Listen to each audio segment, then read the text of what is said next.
nós quisemos também, além de trazer o material dourado, né, apresentar um tipo de ábaco. Né? O ábaco, na verdade, é um instrumento de contagem muito antigo. Este modo dele ser apresentado até talvez seja mais recente.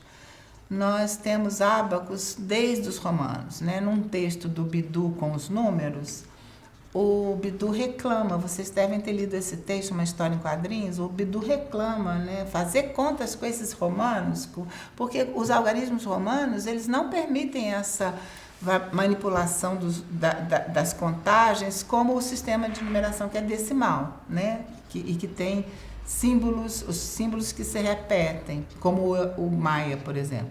Então, como que os romanos faziam conta? Usando ábacos. A palavra cálculo vem de pedra, cálculos, né, que é pedrinha. Então, eles usavam pedrinhas para fazer contagens e iam agrupando as pedrinhas segundo o sistema deles, que também era decimal. No nosso caso, esse ábaco, ele permite aqui, mostrando para quem vocês estão assistindo, unidade, dezena, unidade de centena, milhar, dezena de milhar. Né? Então, 10 mil, se eu tiver uma nessa posição, sem nada, 10 mil, e assim sucessivamente. Então, uma atividade interessante é exatamente a de contar coisas. Por exemplo, sei lá, posso contar quantos cubinhos, aí eu posso até interagir o material dourado ou feijõezinhos, ou o que seja, né?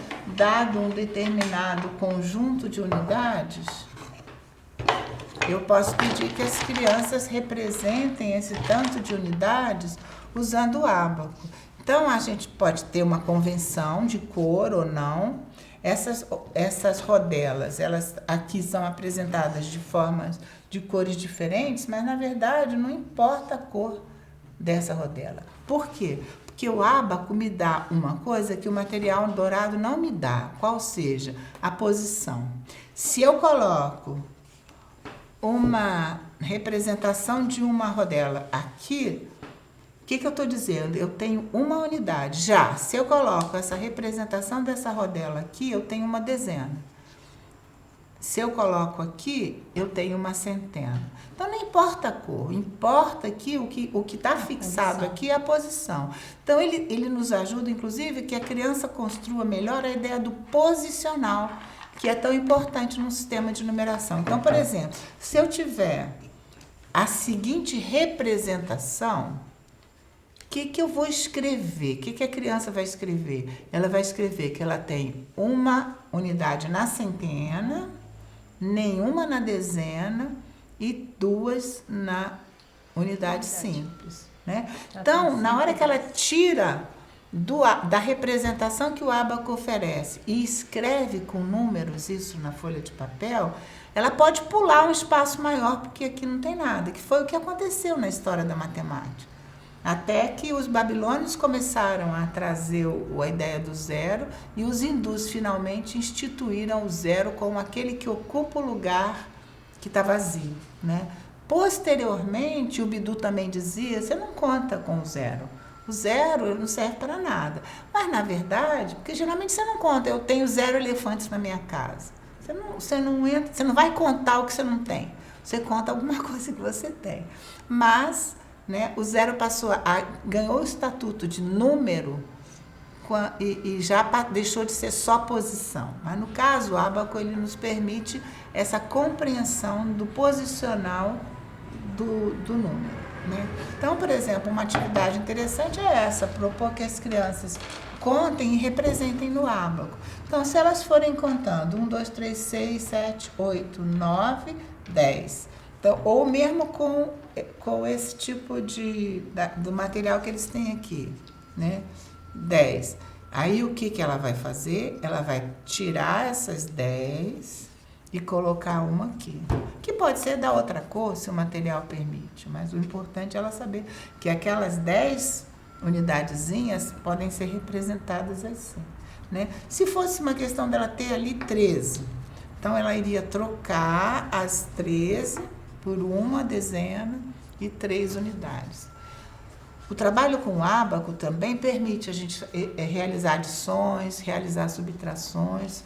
Mas eu acho que o importante é a gente diferenciar no trabalho com ábaco, com material dourado, isso.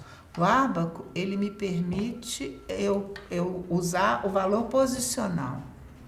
No material dourado, tanto faz eu escrever 23, 24 assim, ou eu escrever 24 assim, né? Não é o posicional não está interessante ali. Agora, no ábaco, se eu tiver alguma coisa representada assim, eu sei que eu tenho 24, que são 2 dezenas e 4 unidades. Então, eu acho que a gente, né, teria ainda algumas possibilidades de trabalho, mas nesse momento a gente gostaria de, né, apresentar essas duas grandes ajudas na construção do sistema de numeração decimal para as crianças. A ideia do nosso trabalho neste momento é mostrar as diferentes possibilidades de a gente trabalhar com as crianças com a matemática. Inicialmente apresentando os números, apresentando a construção do sistema decimal e as operações que a gente pode fazer a partir destes objetos, que a gente mesmo pode fazer, com sucatas ou não, pode adquirir eles dessa forma, mas o importante é que seja sempre iniciado com o trabalho no concreto, deixando a criança pegar, manipular e tirar as suas próprias conclusões do trabalho feito através da matemática. E aí também a Andréa me sugere, quando fala isso, que eu reforce. Não vamos dar prova de ábaco para as crianças. Não tem sentido, gente. Então, agora na provinha, você vai desenhar um ábaco e vai mandar a criança botar as bolinhas no lugar certo para representar um número. Por quê? Porque o material perde a sua potência, que é o fato de ser manipulado, né?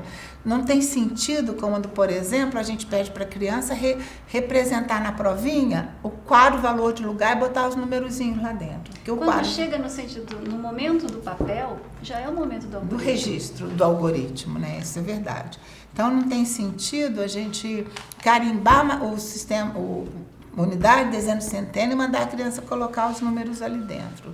Provavelmente ela vai ter dificuldade em compreender, porque aqui ela está fazendo, ali ela está na cabeça dela, mas não é reescrever a conta, ou como é que eu vou colocar dentro do espaço, né?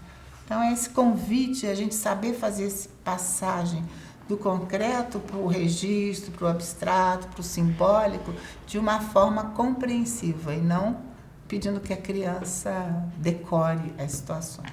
Então, nós queremos agradecer porque vocês estão usando o tempo de vocês para estar aqui conosco e agradecer a atenção que vocês têm com o trabalho com a matemática. A gente tem percebido esse caminho e dizer que a gente está disponível e o nosso trabalho continua na plataforma Moodle, onde a gente pode continuar a conversa e tirar as dúvidas que porventura o trabalho tenha gerado, né? Então, obrigada, Márcia e a Andréa. E a gente continua essa conversa nos nossos espaços.